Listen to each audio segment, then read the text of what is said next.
প্রিয় জামাত এনসিপির ভাইরা বোনেরা, আপনাদের জন্য একটা সুখবর হচ্ছে, বিরোধী দল থেকেও বাংলাদেশের রাজনীতির ইতিহাসে সবচেয়ে বড় চমক, শ্রেষ্ঠ চমক নিয়ে আসছে জামাত ইসলাম। দেশ একটা, সরকার দুইটা। এটা একটা ভেরি গুড কালচার বন্ধুরা। এটা পৃথিবীর মাত্র দুইটি দেশে চালু আছে, যে বাংলাদেশে নতুন মাত্রা বাংলাদেশে যাচ্ছে। আমরা চোখের সামনে দেখবো দেশ একটি, সরকার দুইটি। জামাত ইসলাম বিরোধী দল হবার পরে এমন একটি সিদ্ধান্ত নিয়েছে যে বিষয়টি জানার সাথে সাথে যারা সরকারি দলের অর্থাৎ বাংলাদেশ জাতীয়তাবাদী দল বিএনপির বিভিন্ন পর্যায়ের মন্ত্রী হবেন তাদের কপালে ভাঁজ পড়ে গেছে।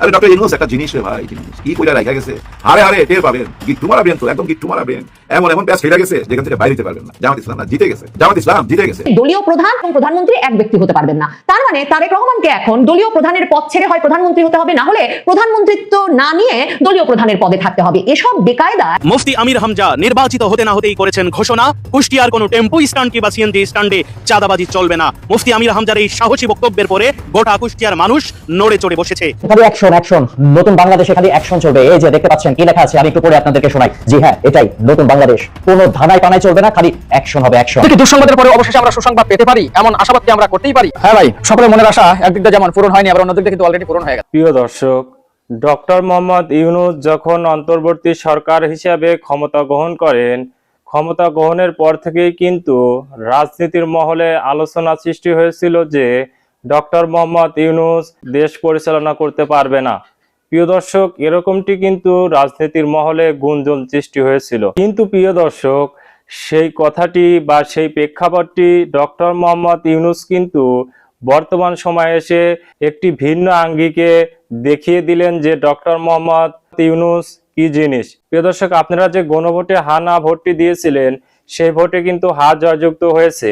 প্রিয় দর্শক, সেই হা জয়যুক্ত হওয়ার কারণে কিন্তু জনাব তারেক রহমান এখন ফেঁসে যাচ্ছে বা তিনি বিপাকে পড়ে যাচ্ছে। প্রিয় দর্শক, হানা ভোটের সংবিধানে উল্লেখ আছে, যে ব্যক্তি দলের প্রধান হবে বা দলীয় প্রধান হবে সে ব্যক্তি প্রধানমন্ত্রী হতে পারবে না, আর যদি প্রধানমন্ত্রী হয় তাহলে দলের প্রধান হতে পারবে না। প্রিয় দর্শক, এখানে জনাব তারেক রহমান কিন্তু একটি দ্বিধাদ্বন্দ্বের মধ্যে পড়ে গেছে যে তিনি কি করবে বা তিনি কি সিদ্ধান্ত নিবে। প্রিয় দর্শক, এছাড়াও কিন্তু ডক্টর মোহাম্মদ ইউনূস এরকম বেশ কিছু পদক্ষেপ নিয়েছে। সেই পদক্ষেপগুলো কি, তা আজকের এই নিউজগুলো দেখলে সম্পূর্ণ বুঝতে পারবেন। তাই বলবো প্রিয় দর্শক, যারা ভিডিওটি অন করেছেন তারা ভিডিওটি না টেনে সম্পূর্ণ মনোযোগ সহকারে দেখবেন, তাহলেই বুঝতে পারবেন আজকের ভিডিওর মূল রহস্য বা আসল ঘটনাগুলো। তো প্রিয় দর্শক, চলুন দেখে আসি সেই আজকের কাঙ্ক্ষিত ভিডিওগুলো। তবে তার আগে বলি, যারা এখন এই চ্যানেলটি সাবস্ক্রাইব করেননি তারা সাবস্ক্রাইব করে পাশে থাকা বেল আইকনটি বাজিয়ে দিবেন, আর যারা ইতিমধ্যে চ্যানেলটি সাবস্ক্রাইব করে রেখেছেন তাদেরকে অসংখ্য ধন্যবাদ। তো চলুন দর্শক, আমরা একটা লাইক দিয়ে ধারাবাহিকভাবে ভিডিওর সকল বিস্তারিত আলোচনা দেখে আসি। যে দলীয় প্রধান এবং প্রধানমন্ত্রী এক ব্যক্তি হতে পারবেন না, তার মানে তারেক রহমানকে এখন দলীয় প্রধানের পদ ছেড়ে হয় প্রধানমন্ত্রী হতে হবে, না হলে প্রধানমন্ত্রিত্ব না নিয়ে দলীয় প্রধানের পদে থাকতে হবে। এসব বেকায়দায় যাতে বিএনপির মতো একটা বড় দল পড়ে প্রথমেই দল এবং সরকারের ভেতরে একটা দূরত্ব তৈরি হয়, দলীয় শৃঙ্খলা ভেঙে পড়ে, বিশ্বাসঘাতকতার সুযোগ তৈরি হয়, এসব কারণে এই ফোকরগুলো রেখে দেওয়া হয়েছে জুলাই সনদে। বিএনপি দাঁতে দাঁত চেপে আলী রিয়াজের দরবারে আলী রিয়াজের সংবিধান সংস্কারের যত রকম ফাজলামি আর পণ্ডিতিমূলক প্রস্তাব যে মাসের পর মাস সহ্য করে এসেছে, তর্ক করেছে, সংবিধান সংস্কারের কোনো এখতিয়ার এই ঘরে বসে স্যান্ডউইচ আর চা খেতে খেতে এই গোষ্ঠীর আছে কিনা এসব প্রশ্ন তুলেছে, কিন্তু সহ্য করে গেছে এবং সর্বশেষে অক্টোবর মাসে অনেকগুলো নোট অফ ডিসেন্ট দিয়ে জুলাই সনদ স্বাক্ষরও করেছে বটে। কিন্তু বিএনপির আসলে প্রতীক্ষা এবং অপেক্ষা ছিল যে এই সরকার যখন দেশি বিদেশি চাপে সত্যিই একটা নির্বাচন দিতে বাধ্য হবে, আর সেই নির্বাচনে যখন তারা সংখ্যাগরিষ্ঠতা, নিরঙ্কুশ সংখ্যাগরিষ্ঠতা পেয়ে বিজয়ী হয়ে আসবে, তখন এসব ফাজলামিকে একেবারে পাত্তা দেওয়ার আর কোনো প্রয়োজন পড়বে না। আলী রিয়াজের দরবারে আলী রিয়াজ তার মাথায় যা এসেছেন তেমন করে কাঁটা ছেঁড়া করে সংবিধানের একেবারে মৌলিক কাঠামো পরিবর্তন করে ফেলার যে ব্যবস্থা করেছেন, যে ব্যবস্থা কায়েম হলে নাকি বাংলাদেশে আর কখনো ফ্যাসিবাদ ফিরে আসতে পারবে না, সেই ব্যবস্থা যে আসলে কোনো সাংবিধানিক ভিত্তি নাই। আলী রিয়াজের এই প্রেসক্রিপশন গ্রহণের বা বাস্তবায়নের কোনো দায় যে বাংলাদেশে নির্বাচিত কোনো সরকারের নাই, সংসদের নাই, সেটা বিএনপি এত ভালো বোঝে। এবং বিএনপি সবচেয়ে বড় যেটা বোঝে যে এই যে কোনোদিন আর ফ্যাসিবাদ ফিরে আসতে পারবে না, এসব বলে আলী রিয়াজরা আসলে -2 ফর্মুলার নামে বাংলাদেশের বড় রাজনৈতিক দলগুলোর এক রকমের স্বাধীনতায় হস্তক্ষেপ করতে চায়। বাংলাদেশে কখনো একটা স্থিতিশীল সরকার যাতে প্রতিষ্ঠিত না হতে পারে, বাংলাদেশের সংসদ যাতে সার্বভৌমভাবে কোনো সিদ্ধান্ত না নিতে পারে, সেই ব্যবস্থাগুলো করতে চায়। কাজেই বিএনপি মুখ বুজে সহ্য করছিল। এখন যখন নিরঙ্কুশ সংখ্যাগরিষ্ঠতা পেয়ে গেছে বিএনপি পাত্তাও দিতে চাইছে না আলী রিয়াজের এই প্রেসক্রিপশন মালাকে। আলী রিয়াজরা বিরাট সংখ্যা হাজির করেছেন যে বাংলাদেশের জনগণ নাকি গণভোটে ভোট দিতে এতটা উদ্গ্রীব হয়ে পড়েছিলেন যে যে সংসদ নির্বাচনে যত শতাংশ ভোট দিয়েছেন তার চেয়েও বেশি সংখ্যায় গিয়ে ভোট দিয়েছেন গণভোটে, কিন্তু তাদের এসব কথা একেবারে কেউ গ্রাহ্য করছেন না, বরং প্রশ্ন তুলছেন যে এটা কি করে সম্ভব সংসদ নির্বাচনের চেয়ে গণভোটে বেশি সংখ্যায় ভোট দিয়েছেন, আর ভোট দিলেই কি না দিলেই কি সংবিধান বিশেষজ্ঞরা এমনকি বিএনপি বহু মাস ধরে যে কথা বলে আসছেন গণভোটেরই তো কোনো সাংবিধানিক ভিত্তি নাই। গণভোটের যখন কোনো সাংবিধানিক ভিত্তি নাই, গণভোট করে অনেক টাকা খরচের ব্যবস্থা করেছেন বটে এই সরকার, ইউনূস সরকার। তার আগে গণভোটের পক্ষে প্রচারণা চালিয়ে বিপুল খরচ করেছেন, তার আগে মাসের পর মাস স্যান্ডউইচ চা খেয়ে আর আলী রিয়াজকে আমেরিকা থেকে উড়িয়ে এনে বেতন দিয়ে পরে মন্ত্রী বানিয়ে অনেক খরচ হয়ে গেছে বটে, কিন্তু সে খরচ পুরো সংবিধানটাকেই খরচ করে দেওয়ার চেয়ে অনেক ভালো ওই খরচ হয়েছে।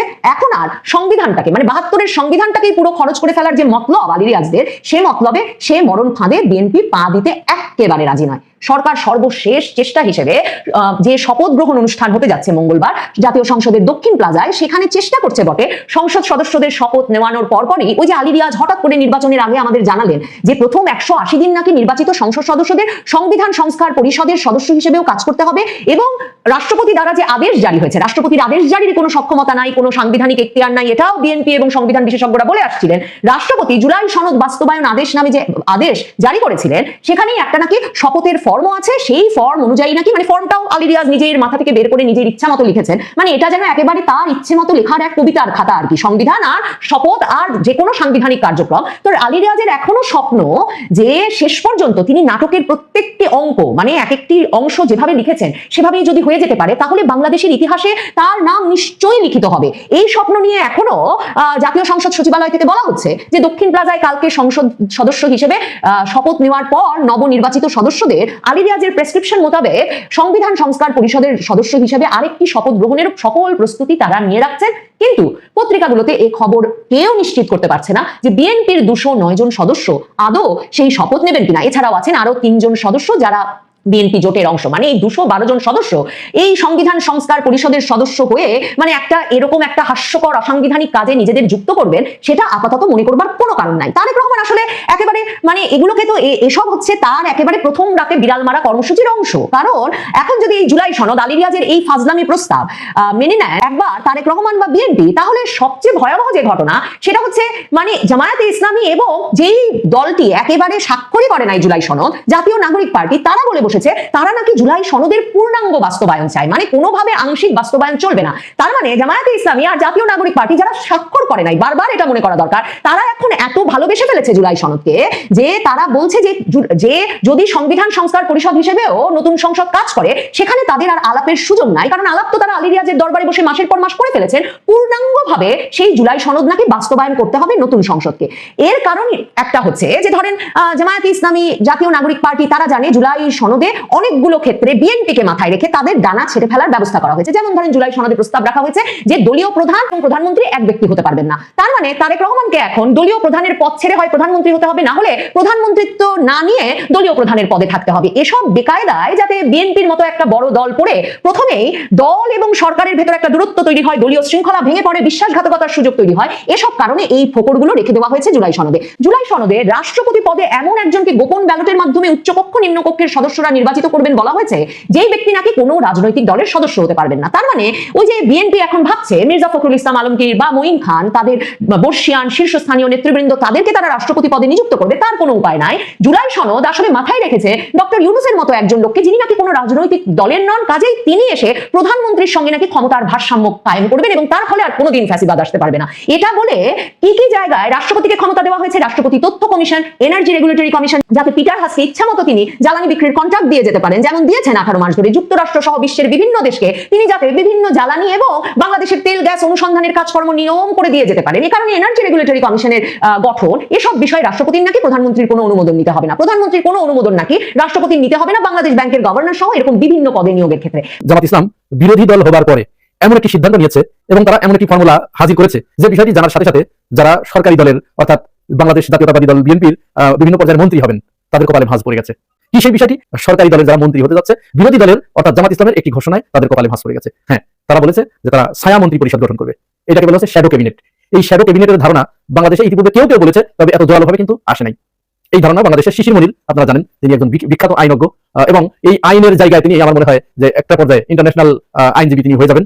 তার সেই অবস্থান, সেই ম্যাচুরিটি এবং সেই যোগ্যতা আমরা তার ভিতরে দেখতে পেয়েছি। তো তিনি এই শ্যাডো ক্যাবিনেটের ঘোষণা এনেছেন। এই শ্যাডো ক্যাবিনেটটা বিশ্বের অন্যান্য দেশে উন্নত দেশে, আমি সেই দেশের নামগুলো বলছি যেখানে আছে, সেই দেশগুলোর অবস্থা আপনারা একটু নাম শুনলেই বুঝতে পারবেন। প্রথমত অস্ট্রেলিয়ায়, দ্বিতীয়ত যুক্তরাজ্য অর্থাৎ যেটা ব্রিটেন, তৃতীয়ত নিউজিল্যান্ড, কানাডা, আয়ারল্যান্ড, এই দেশগুলোতে পুরোপুরিভাবে ছায়া ক্যাবিনেট আছে। ছায়া ক্যাবিনেট মানে বিরোধী দল সরকারি দলের পিছনে পিছনে, সরকারি দলের যে ক্যাবিনেট থাকে, যে মন্ত্রণালয় থাকে, বিরোধী দল সরকারি দলের সমস্ত কার্যক্রমকে পরখ করার জন্য, তাদের ভুলগুলো ধরে দেওয়ার জন্য সেই মন্ত্রণালয়ের একজন করে মন্ত্রী তারা নিয়োগ দেয়। এটি বেসরকারি, এটার কোনো সরকারি কোনো বৈধতা থাকে না, তবে তারা ওই মন্ত্রণালয়ের যে মন্ত্রী থাকেন সেই মন্ত্রীর পিছনে তাকে লাগিয়ে দেওয়া হয়। যেমন উদাহরণস্বরূপ আমি বলি, মনে করেন বিএনপি সরকার গঠন করলো এবং অর্থমন্ত্রী দিল একজনকে।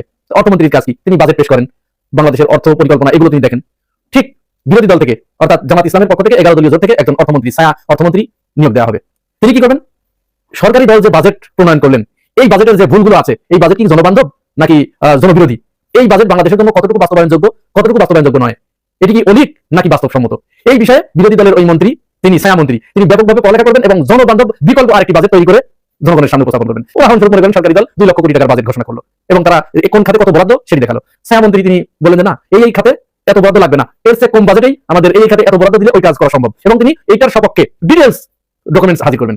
এইভাবে যদি বাংলাদেশে প্রত্যেকটা মন্ত্রীর পিছনে একজন করে ছায়া মন্ত্রী এরকম ছায়ার মতো ঘুরঘুর করে, তাহলে চিন্তা করতে পারছেন অবস্থাটা কোন জায়গায় গিয়ে দাঁড়াবে, কি রকম খেলা জমবে? আপনারা কি বুঝতে পারছেন? এটা আসলে গণতন্ত্রের জন্য অত্যন্ত দরকার। মনে করেন পররাষ্ট্রমন্ত্রী, এরকম একজন এখানে পররাষ্ট্রমন্ত্রী থাকবে। এখন এই পররাষ্ট্রমন্ত্রী এবং সরকারি দলের পররাষ্ট্রমন্ত্রী কোন দেশের প্রতি অতিরিক্ত ঝুঁকে যাচ্ছে কিনা, কারোর প্রতি তেল মর্দন করছে কিনা, বা কোন দেশের সাথে কোন অবৈধ চুক্তি করছে কিনা, ভারতকে কোন ট্রানজিট করিডোর বা অবৈধ কোনো সুযোগ সুবিধা দিয়ে দিচ্ছে কিনা। শ্যাডো ক্যাবিনেটে এরকম বিরোধী দলের একজন পররাষ্ট্রমন্ত্রী থাকবে। অনেক সময় সরকারি দল যে চুক্তিগুলো করে অন্যান্য দেশের সাথে, অনেকটা জনগণকে জানতে দেয় না গোপনে, কিন্তু এই শ্যাডো ক্যাবিনেট থাকলে এই কাজ তারা করতে পারবে না। তখন এই বিরোধী দলের শ্যাডো পররাষ্ট্রমন্ত্রী কি করবে? ওই চুক্তিগুলো পুঙ্খানুপুঙ্খভাবে বিশ্লেষণ করবে এবং জনগণের সামনে সেটি হাজির করবে। জনগণকে তারা চোখে আঙ্গুল দিয়ে দেখিয়ে দেবে যে এই যে পররাষ্ট্রমন্ত্রী এই দেশের সাথে এই চুক্তিটি করেছে, এটি গোলামীর চুক্তি। এই চুক্তির ফলে বাংলাদেশ কতটুকু লাভবান হচ্ছে বা কতটুকু লুজার হচ্ছে, এই বিষয়টি জনগণের সামনে একেবারে পরিষ্কার করে ধরে দেবে। এতে কি হবে? এই যে ছায়া মন্ত্রী, তিনি যে সরকারি মন্ত্রীগুলোর সাথে সাথে এগিয়ে যাচ্ছেন, এখানে চমৎকার একটা খেলা কিন্তু লুকিয়ে আছে। বিরোধী দল সরকারি দলের মন্ত্রীর পিছনে পিছনে ঘুরতে ঘুরতে তিনি কিন্তু একই সাথে ওই বিষয়গুলোতে এক্সপার্ট হয়ে যাচ্ছেন, একেবারে মানে ক্ষমতায় যাওয়ার আগে এক্সপার্ট হয়ে যাচ্ছেন। যেমন মনে করেন বিএনপি 30 সদস্যের মন্ত্রিসভা গঠন করার একটা চিন্তা ভাবনা করছে, তারেক রহমান ঘোষণা দিয়েছেন। এখন 30 সদস্যের মন্ত্রিসভা যদি থাকে, এখানেও বিরোধী দলের অর্থাৎ জামাত এবং এনসিপি 30 জন ছায়া মন্ত্রী থাকবে। তাহলে এই 30 জন কিন্তু ওনার পিছনে যেতে যেতে, ওনাকে অনুসরণ করতে করতে, ওনাকে গবেষণা করতে করতে, ওই সেক্টরগুলো নিয়ে ব্যাপক গবেষণা করতে করতে তার কিন্তু অটোমেটিক্যালি ওই জিনিসগুলো একেবারে নখদর্পণে চলে আসবে ক্ষমতায় আসার আগেই। তাহলে তিনি যখন ক্ষমতায় আসবেন, এই লোকগুলোই যে ওই মন্ত্রণালয়ে বসে পড়বেন। তাহলে আগে থেকে বাস মানে ক্ষমতায় না এসে, মন্ত্রণালয়ের দায়িত্ব না পেয়েও তিনি মন্ত্রিত্বের পুরো অভিজ্ঞতা অর্জন করে ফেলেন। এখন এই বিরোধী দলের শ্যাডো মন্ত্রীরা, ছায়া মন্ত্রীরা যখন সরকারি দলের ওই মন্ত্রীদের পিছনে ঘুরঘুর করবে, বলেন ওদের চোখে ঘুম থাকবে? ও আর ওই সারা রাত ধরে ঘুমাইয়ে সকালবেলা বাজেট নিয়ে সংসদে যাবে না, ওকে ঘুম হারাম করতে হবে। কারণ ওর মাথার ভিতরে তখন থাকবে যে আমার পিছনে একজন আছে, এখানে এলোমেলো করলেই আমার পিছনে সে জনগণকে আমার থেকে উত্তমটা, আমার থেকে বেটারটা মানুষের সামনে হাজির করবে, তখন তো আমার জারি ফাঁস হয়ে যাবে। পরিকল্পনা মন্ত্রী তিনি চিন্তা করবেন, মানে গভীরভাবে অধ্যয়ন করবেন এবং তিনি চিন্তা করবেন যেখানে যদি একটু এলোমেলো করছি, তাহলে তো আমার যে ছায়া আছে সেটা জনগণের কাছে সঠিকটা যখন তুলে ধরবে, জনগণ তো ওটা গ্রহণ করে ফেলবে, তখন তো আমার সরকারি দলের 12টা বেজে যাবে। পররাষ্ট্রমন্ত্রী ঠিক একই চিন্তা করবেন। এই যে জামাত ইসলামের পরিকল্পনা, এই পরিকল্পনাকে সাধুবাদ না জানিয়ে পারছি না। তাদের ভিতরে যে কিছু ম্যাচুরিটি আসছে, তারা যে রাজনীতিতে নতুন একটি বন্দোবস্ত চালু করতে যাচ্ছে, বাংলাদেশের রাজনীতিকে নতুন একটা ধারায়, নতুন একটা গতিতে এগিয়ে নিয়ে যেতে চাচ্ছে, এটি বোঝা যাচ্ছে। এবং কেডার ভিত্তিক রাজনীতি থেকে জামাত ইসলাম যে বের হয়ে এসে গণমুখী রাজনীতির দিকে প্রবেশ করেছে, এর জন্য সাধুবাদ। নির্বাচনে পাশ করে ফেলাইছেন, লাফানো যাবে না। কঠিন সময় তো, কঠিন পরীক্ষার মধ্যে ফেলে দিচ্ছে ডক্টর ইউনূস। গিট্টু মারা ব্রেন তো, একদম গিট্টু মারা ব্রেন। এমন ব্যাস ফেলে গেছে যেখান থেকে বাইরে যেতে পারবেন না। অনেকে মনে করতেছেন জামাত ইসলাম হেরে গেছে। না, জামাত ইসলাম হেরে যায় নাই, জামাত ইসলাম না জিতে গেছে। জামাত ইসলাম জিতে গেছে। আপনারা এই আর 5-6 দিনের মধ্যে টের পাবেন, আপনারা নিজেরাই বলবেন জামাত ইসলাম জিতে গেছে। এখনই দেখেন 30টা আসন নিয়ে অলরেডি মামলায় চলে গেছে, কিন্তু এই 30টা আসনে জালিয়াতি হয়েছে। এখান থেকে ধরেন একটি আসনও যদি আবার বাইরে হয় নতুন করে যে না এটা ভুল এটা সত্য, মানে যে পাস করছিল সে ভুল এটা সত্য, তার মানে বাকি যে 29টা আছে না, এই 29টার মধ্যে অর্ধেকের বেশি এরকম ফলাফল আসবে, তখনই কিন্তু কলঙ্কিত হয়ে যাবে এই নির্বাচনটা। হ্যাঁ, একটা রায় আসলো যে এই জায়গাটায় ভুল হয়েছে, 30টার মধ্যে একটা রায় পাইলো এই জামাত ইসলাম, মানে 11 দল, এই নির্বাচনটা পুরো কলঙ্কিত হয়ে যাবে, প্রশ্নের মুখে চলে যাবে। কিন্তু তা বলে কি আবার নির্বাচন হবে না? এটা চাঁদের কলঙ্ক। ডক্টর ইউনূস একটা নির্বাচন দিতে চাইছিল চাঁদের মতো নির্বাচন, সেটা হয়ে গেছে ওই কলঙ্কিত চাঁদ, মানে একটু কালো কালো দাগ, এটা থাকবে, এটা মাইনা নিতে হবে, এটা মাইনা নিয়েই সামনে আগাইতে হবে। এই যে আগামীকাল জামাত ইসলাম নামতেছে, কেন নামতেছে? নামতে বাধ্য হইতেছে, রাস্তায় বিক্ষোভ মিছিল করতে বাধ্য। কারণ কি জানেন ভাই, আপনার উপরে জুলুম হয়, আমার উপরে জুলুম হয়। যার উপরে জুলুম হয়েছে সে তো জানে, যার বাসায় রাতে আক্রমণ হয়েছে ওই বাসার মা বোনদের অবস্থা দেখেন, বাচ্চাদের অবস্থা দেখেন, কতটা ভয় পাইছে, বাড়িতে আগুন জ্বালায় দিছে। এরকম 15টা প্রমাণ আছে এই 11 দলের হাতে, 15টার একদম চাক্ষুষ প্রমাণ আছে, ভিডিও টিডিও সহকারী, ভয় আছে, সব আছে। কি করবেন এখন বলেন? দেখেন তারেক রহমান কি চায় যে ওনার দলের লোক এরকম কোন 3 বাচ্চার মাকে উঠায় নিয়ে যায়, যা ইচ্ছা তাই করুক? উনি কি চাইতে পারে? নিশ্চয়ই না। উনি মেয়ের কাছে মুখ দেখাবে কেমনে, ওয়াইফের কাছে মুখ দেখাবে কেমনে? ওনার সমাজ আছে না, সমাজের কাছে মুখ দেখাইতে পারবে যে আপনি ক্ষমতায় আসলেন, আপনার আমলে এরকম একটা ঘটনা ঘটলো। ওই একই ঘটনা ভাই ওই যে সুবর্ণার চরে করছিল, ঠিক লজ্জার ব্যাপার, তাই না? কিন্তু কিছু করার নাই। গত 15-16 মাস লন্ডন থেকে উনি তো বহুবার না করছে, কেউ কি শুনছে? শুনে নাই। 7,000 8,000 শোনা যায়, 10,000 বহিষ্কার হয়েছে, কেউ শুনে নাই। 200-র উপরে মৃত্যু হয়েছে, কেউ কি কোনো কথা রাখছে? রাখে নাই। এখন উনি ক্ষমতায় আসার পর যদি একই ঘটনা ঘটে, ওনার বদনাম হচ্ছে না, ওনার কলঙ্ক হচ্ছে না, ওনার দল কি এটা বুঝে না? দেখেন 5ই আগস্টের আগে এই 11 দল মানে জামাত ইসলাম, বিএনপি এরা মিলেই কিন্তু আওয়ামী লীগকে তাড়াইলো এই দেশ থেকে, তাই না?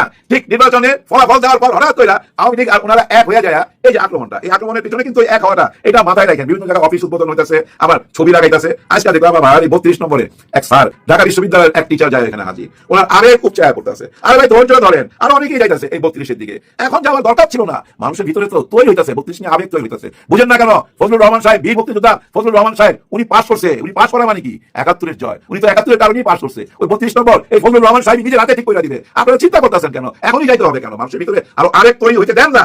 উনি তো বলছে, মানে তারেক রহমান সাহেব বলছেই তো, পুতুল এবং সজীব ওয়াজেদ জয় ওনারা আসতে পারবে। হ্যাঁ, ওনারা আসবে একটা দিন, ওই দিনে তো অপেক্ষা করবেন। এখন আবেগ দিয়া ডাইলা দিয়া এই সরকারে এটা বিপদে ফেলাইতেছেন, তো বড় আমার প্রশ্নের মুখে ফেলাই দিতেছেন। এর মধ্যে শুনতেছি মোদিজি আসবেন, এটা নিয়ে অনেক কথা, অনেক রকম প্রশ্ন। আমার তো মনে হয় ভাই বিক্ষোভ মিছিল মিটিং এরকম আরম্ভ হয়ে যাবে যদি মোদিজি আসে। এর আগে যে আসছিল ওই একই ঘটনা ঘটছে, অনেককে শাহাদাত বরণ করতে হয়েছে। আবার এরকম কিছু ঘটুক, বিশ্বাস করেন আমি চাই না। তবে আমার মনে হয় জানেন, এটা গুজব। উনি আসবেন কেন? ওনাকে দাওয়াত করলেই তো উনি আসবেন। এনারা কি দাওয়াত করছেন? না, এরকম কিছু না। সব দেশের কিছু বড় বড় মাথা, যারা বড় বড় মিনিস্টার, তারা আসবে, এইটাই হইতে পারে। মোদিজি আসবে না। যাই হোক, পার্শ্ববর্তী দেশের সাথে আমাদের কি সম্পর্ক, এটা এখন আমরা দেখবো বর্তমান সরকার যারা আসছে তাদের মাধ্যমে। আর ডক্টর ইউনূস স্যার গত 17 মাসে কি কি রাস্তা বানায় দিয়ে গেল, কি কি কাঠামো তৈরি করে দিয়ে গেল, এটার বাস্তবায়ন হইতে যাচ্ছে আগামীতে। এখন কি হবে জানেন? এই টক শোতে সব জায়গায় একটা প্রতিবাদ দেখবেন, একটা জিনিস কোনো মতেই মাইনা নিতে চাইবে না। দুইটা পক্ষে বসে যাবে, এক পক্ষে বলবে যে না না না, ওনারা তো অনেক আসন নিয়ে পাস করছে, ওনাদের ওই হ্যাঁ ভোট না ভোট মানার দরকার নাই, অর্থাৎ গণভোট মানার দরকার নাই। এটা কিন্তু এখন আলোচনার মধ্যে চলে আসবে, কিন্তু কোনো উপায় নাই। ডক্টর ইউনূস স্যার কঠিন জিনিস, ওই ব্যবস্থা কইরা দিয়ে গেছে, আপনারা আর কিছু করতে পারবেন না। উনি যে বলতো না আমাদের আর পিছে যাওয়ার কোনো রাস্তা নাই, সামনে যেতেই হবে, ওয়ান ওয়ে রোড। তো ওই ওয়ান ওয়ে রোডের মধ্যে ঢুকাই দিছে। তো ওই যে শপথটা নিবেন না, ওই শপথ পড়ার সঙ্গে সঙ্গেই বিসমিল্লাহ করে পা দিলেন ওয়ান ওয়ে রোডে। এই যে গণভোট, এই গণভোটের ক খ গ ঘ শুনছেন না? 4টা ব্যাপার আছে, 4টা ধারা আছে। এই 4টা ধারার সাথে আরো 84টা ধারা আছে, কিন্তু ওই 84টা ধারার মধ্যে অনেক কিছু লেখা। এর মধ্যে এমনও লেখা আছে, এই যে আমি কথা বলতেছি, আমি সমালোচনা করতেছি, আমার মুখ বন্ধ করতে পারবেন না। হ্যাঁ, আপনার কোনো ক্ষমতা নাই। সমস্ত ক্ষমতার অধিকার দিয়ে গেছে জনগণকে। আল্লাহর উপরে ভরসা রাখা দেশের মালিক জনগণকে বানায় দিয়ে গেছে ডক্টর ইউনূস স্যার। শপথ নেওয়ার সঙ্গে সঙ্গেই আপনাকে ছাইড়া দিতে হবে চেয়ারম্যানের পদটা, দলের চেয়ারম্যানের পদটা। এবং দেখেন যে প্রেসিডেন্ট হবে তার হাত থেকে কাইরা নেওয়া হয়েছে, আপনার ফাঁসির আসামিকে আর ছাড়তে পারবেন না। আবার এই যে দেখেন পুলিশ ভাই বোনদেরকে যে ব্যবহার করে রাজনীতিবিদরা, বড় বড় নেতারা ব্যবহার করে না, হুকুম দেয় না, ওই ছাইড়া দাও, ধরে নিয়ে আসো, এগুলো তো বলে, সেই সুযোগ নাই। উনি ওই ব্যবস্থাই করে দিয়ে গেছে। এখানে এমন একটা ব্যবস্থা করে দিয়ে গেছে ডক্টর ইউনূস স্যার, কোনো নেতার কথা শুনতে হবে না, কোনো পুলিশকে। কারণ পুলিশ যদি ইচ্ছা করে আইতা ভাই নিজে মাথা নত করে, নিজে চামচামি করে, দালালি করে, সেটা অন্য কথা। কিন্তু সেটা দেখার জন্য, পুলিশকে দেখার জন্য, পুলিশ আগাম করতেছে কিনা ওটা দেখার জন্য পুলিশ কমিশন গঠন করা হয়েছে। ওইখানে অনেককে দায়িত্ব দেওয়া হয়েছে, কেউ কোনো আগাম করে কিনা সেটা দেখার জন্য। প্রিয় জামাত এনসিপির ভাইরা বোনেরা, আপনাদের জন্য একটা সুখবর হচ্ছে, বিএনপি অলরেডি পিছু হতে বাধ্য হচ্ছে। পরিস্থিতি স্বাভাবিক হয়ে যাবে ইনশাল্লাহ। আপনাদের উপর যে জুলুম শুরু করেছে, হত্যা থেকে শুরু করে ভয়ানক যে বর্বর নির্যাতন শুরু করেছে বিএনপি সন্ত্রাসীরা, এটা তারেক রহমান তার গদি টিকিয়ে রাখতে হলে এটা দমন করতে বাধ্য হবেন। এমনকি আমি বলছি, বিএনপি হাইকমান্ডের সাথে আমাদের যোগাযোগ আছে এবং থাকবে। এটা একদম নির্বাচনী প্রচারণায় চরম একে অপরের প্রতিপক্ষে যখন আমরা বিরুদ্ধে কথা বলছি তখনও ছিল। এমনকি বিএনপি কেউ ভাবছে যে বিএনপির মাঠ পর্যায়ে সন্ত্রাসীদেরকে যদি সহজে দমন করা না যায়, তাহলে অপারেশন ক্লিন হার্ট টাইপের কোনো অপারেশন চালাতে পারে। তাতে ওই 2001 সালে ক্ষমতা আসার পর যেরকম শত শত হাজার হাজার বিএনপি নেতাকে, বিএনপি সন্ত্রাসীকে যেরকম খালেদা জিয়া সরকার একদম ক্রস ফায়ার দিয়ে হত্যা করেছিল, এবার এই যে সন্ত্রাসীরা জামাত এনসিপির উপর হামলা করে, এতে তো তারেক রহমান গদি টিকবে না। গদি টিকানোর জন্য এই সন্ত্রাসীদেরকে ক্রস ফায়ার সিদ্ধান্ত নিতে পারে এই বিএনপি সরকার। হ্যাঁ, ক্রস ফায়ার বা বিচার বহির্ভূত হত্যাকাণ্ড এগুলো আমরা সমর্থন করি। একটা জেলে ঢুকানোর সিদ্ধান্ত, যারা হামলা করছেন বিএনপি হয়ে, বিএনপি সরকারের মাধ্যমেই আপনাদেরকে জেল খাটানোর রাস্তা আবিষ্কার হচ্ছে। এটা তারেক রহমান তার প্রধানমন্ত্রী টিকিয়ে রাখার জন্য করবেন, উপায় নেই তো, নইলে থাকতে পারবে না। অতএব যারা অতি উচ্চে হামলা করেন, থ্রেট দেন, দাঁড়িপাল্লায় ভোট দিচ্ছেন কেন? আরে গর্ধব কোথাকার, গাধা কোথাকার, দাঁড়িপাল্লা না থাকলে তুই নির্বাচন করতে কার সাথে? যদি দুইটা দল না থাকে তাহলে কি খেলা হয়? মানুষ ভোট দিয়েছে, তোরা জিতছো, এখন চুপ করে আলহামদুলিল্লাহ বলি, তুই এটা জিজ্ঞেস করতে যাও, মানে কত বড় গাধার গাধা এরা নাকি রাজনীতি করে? কোনো কমন সেন্স আছে? প্রতিদ্বন্দ্বী না থাকলে কি নির্বাচন হয়? আর জামাত প্রতিদ্বন্দ্বিতা করতে পেরেছে বলে নির্বাচনটা গ্লোরিফাই হয়েছে। তারপরে তো অনেক ব্যবধান জিতেছে, তারপর আবার জিজ্ঞেস করে দাঁড়িপাল্লায় ভোট দিচ্ছেন। কত বড় গাধা, অশিক্ষিত, মূর্খ। এই মূর্খগুলি জেল খাটবে বিএনপি সরকারের হাত ধরে। বিএনপি করো না, বিএনপি তোকে জেল খাটাবে, বিএনপি আর গুরুত্ব পিটাবে। তুই জানোস রাজনীতি বুঝো, তুই কোন জায়গাতে কিভাবে মারতে বুঝতেই পারবি না। এই জন্য বিএনপি সব সন্ত্রাসীরা, আমার কথা শুনছো তোমরা, যারা ভিন্ন মতের উপর হুমকি নামকে দিচ্ছ, তোমরা বিএনপি সরকারের মাইরের অপেক্ষা থাকো। বিএনপির পুলিশ তোমাদেরকে পেটাবে, এবং এটা তারেক রহমানের স্বার্থে বিএনপি টিকিয়ে রাখার জন্য। কিছু কিছু অপকর্ম বিএনপি সাংগঠনিকভাবে বৈধ হতে পারে, কিন্তু তোমাদের শাস্ত্র অপকর্ম দিবে না, এটা বৈধতা দিবে না। তো দর্শক, জামাত এনসিপি যে রোল প্লে করা শুরু করেছে, বিক্ষোভে ডাক দিয়েছে, অলরেডি ঢাকা বিশ্ববিদ্যালয়ে বিক্ষোভ হয়েছে, রাজনৈতিক দলগুলো মাঠে নেমেছে। জামাত এনসিপি যৌথ বিক্ষোভ আছে সোমবার বাইতুল মোকাররম উত্তর থেকে। এতে সামগ্রিকভাবে তারেক রহমান অলরেডি নির্দেশ দিয়ে দিয়েছেন যে যাই অপরাধ করে ঢালাভাবে বহিষ্কার করো। এখন তো বহিষ্কার, কিন্তু কয়েকদিন পর শপথ নেওয়ার পর এদেরকে বলবে যে গ্রেফতার করো। অতএব যারা বিএনপি রাজনীতি করতে চাও, তোমরা স্বাভাবিকভাবে বিএনপিতে টিকে থাকতে চাও, ভালো হয়ে যাও, নইলে বিএনপির পুলিশ তোমাদেরকে ধরাবে। এটা আমরা সেন্ট্রাল থেকে ব্যবস্থা করবো। প্রিয় দর্শক, আমি আশা করছি ভিডিওটি সম্পূর্ণ মনোযোগ সহকারে দেখেছেন। সেই সাথে ভিডিও সম্পর্কিত কোনো তথ্য বা মতামত থাকলে কমেন্ট বক্সে জানিয়ে যাবেন। আজকের মতন এখানে শেষ করছি, ফিরে আসছি আগামী দিনের নতুন একটি টপিক নিয়ে।